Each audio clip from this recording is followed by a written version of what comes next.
alongside for over a decade. Lisa was telling her husband about something Sarah had said, and she referred to Sarah as my coworker. Not my friend, her coworker. After 30 years of what Sarah thought was genuine friendship, she realized she'd been living in a beautiful illusion. Here's what nobody tells you about workplace relationships. Most of them aren't actually friendships. They're what psychologists call convenience connections, relationships that exist because of proximity, routine, and shared circumstances.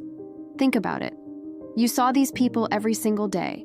You shared the stress of deadlines, the frustration with management, the excitement of new projects. You knew about their kids, their divorces, their health scares. Of course, it felt like friendship. But here's the difference between a work friend and a true friend. Remove the shared context, and what's left? True friends seek you out because they value who you are as a person. Work friends connect with you because you happen to be there, dealing with the same daily realities they are. This isn't anyone's fault. It's just human nature. We bond with people who share our immediate circumstances.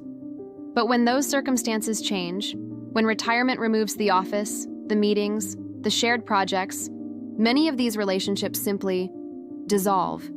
And then there's the social media factor that's made this even more complicated for our generation. Before Facebook and LinkedIn, you might have naturally lost touch with work colleagues and never known much about their personal beliefs, their political views, their deeper values. The friendship would just fade naturally, without any hard feelings. But social media changed everything. Suddenly, you're seeing sides of people you worked with for decades that you never knew existed. Maybe someone you thought shared your values starts posting things that shock you.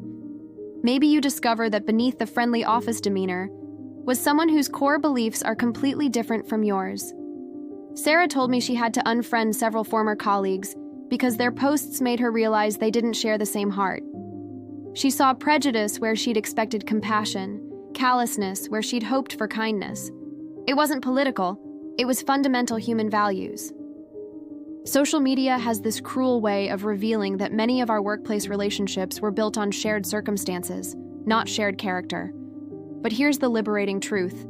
This realization, painful as it is actually a gift. It frees you from trying to maintain relationships that were never meant to last beyond the office walls. It helps you understand that the emptiness you might feel after retirement isn't because you're unlikable or forgettable. It's because you're finally seeing the difference between convenience and genuine connection. Real friendship isn't built on shared complaints about your boss or excitement about the company picnic. Real friendship is built on shared values, mutual respect, genuine care for each other's well-being, and the desire to spend time together, even when there's no external reason to do so. The people who truly knew and valued you for who you are, those relationships won't disappear just because you're no longer sharing the same office space. They might change, they might require more intentional effort to maintain, but they won't simply evaporate. Here's what I want you to understand. The fact that some relationships didn't survive your retirement isn't a loss. It's clarity. You're finally seeing which connections were real and which were simply circumstantial. And this clarity is powerful because it frees you to invest your time and emotional energy in relationships that actually matter. Instead of trying to maintain 20 shallow connections, you can focus on nurturing 3 or 4 deep ones. You're not losing friends. You're discovering who your friends really were all along. The people who truly value you will find ways to stay connected regardless of whether you share an office, a job, or a daily routine. They'll call you because they miss talking to you, not because they need something work-related. They'll invite you to lunch because they enjoy your company, not because it's convenient between meetings. I'm curious, have you experienced this workplace friendship fade? How did you handle it? And what have you learned about the difference between real friends and work friends? Share your story in the comments because I know others are going through exactly the same thing. Remember, every ending is also a beginning.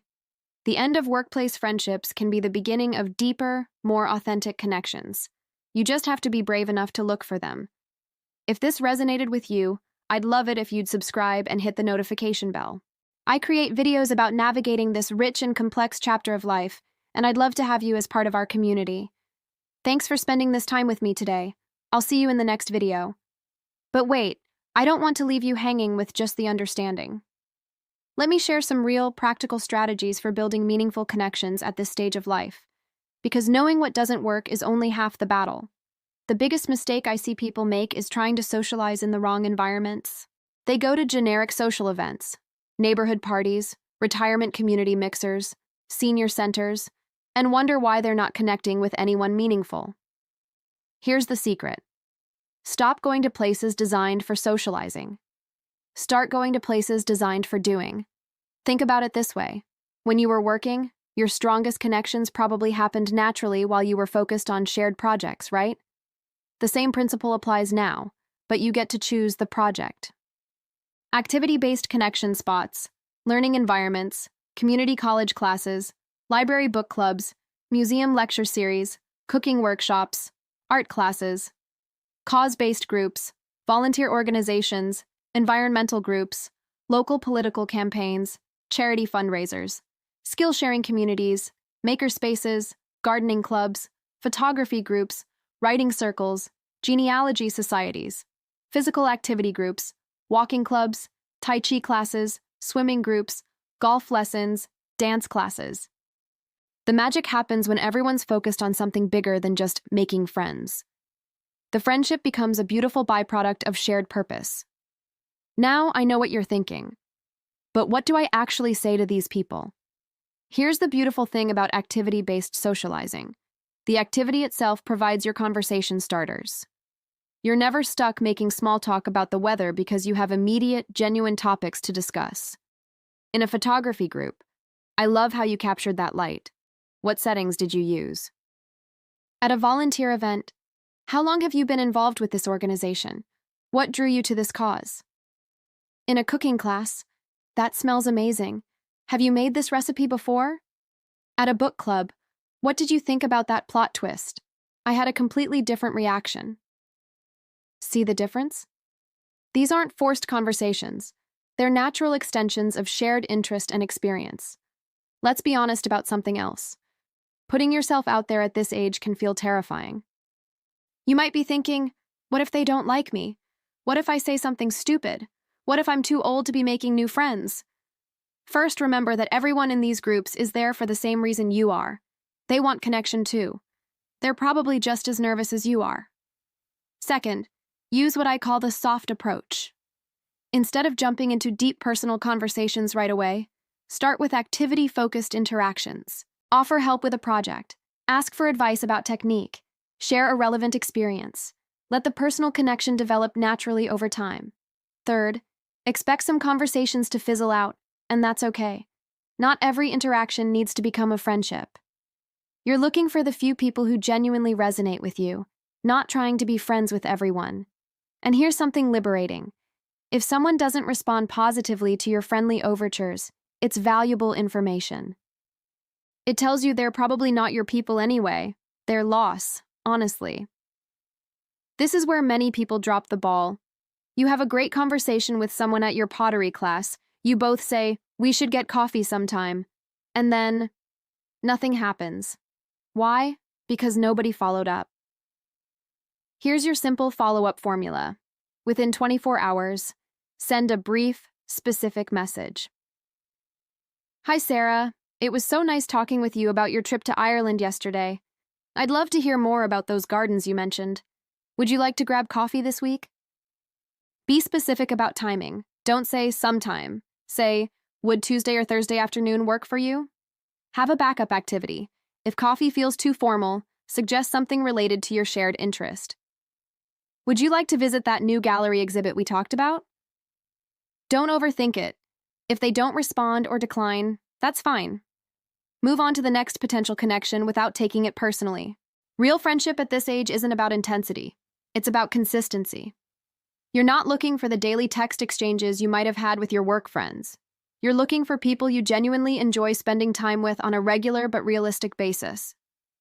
The friendship maintenance schedule that actually works. Weekly. One meaningful interaction could be a shared activity, a phone call, or even just a thoughtful text. Monthly. A longer, more intentional get-together. Lunch, a cultural event, a walk in the park. Quarterly. Something special, a day trip, trying a new restaurant, attending a workshop together. This might sound scheduled, but here's the thing. At our age, being intentional about relationships isn't artificial. It's necessary. We don't have the luxury of daily proximity anymore, so we have to create it deliberately. Don't underestimate the power of technology to maintain connections between in-person meetings, but use it wisely. Great uses of technology for 50-plus friendships, sharing articles or videos related to your shared interests, planning future activities via group chats, staying updated on each other's family news, coordinating volunteer activities or class schedules. Poor uses of technology, trying to have deep conversations via text, using social media as a substitute for real interaction, getting caught up in online drama or political debates. Remember, technology should enhance your real-world connections, not replace them. Here's what I want you to understand. This chapter of your life, post-career, post-child rearing, post-obligation, is actually the perfect time for authentic friendship. You finally have the wisdom to recognize genuine connection, the time to nurture it properly, and the freedom to choose relationships based on who you truly are, not who you have to be for your job or your family role. You're not starting over, you're starting fresh. And there's a beautiful difference between those two things. So this week, I challenge you to take one concrete step. Sign up for one class, volunteer for one organization, join one club. Not to make friends, but to do something you enjoy. Let the connections happen naturally from there. Your next great friendship might be waiting for you in the most unexpected place, but you'll never find it sitting at home wondering where all your work friends went. The end of those workplace relationships isn't the end of your social story. It's the beginning of a much better chapter.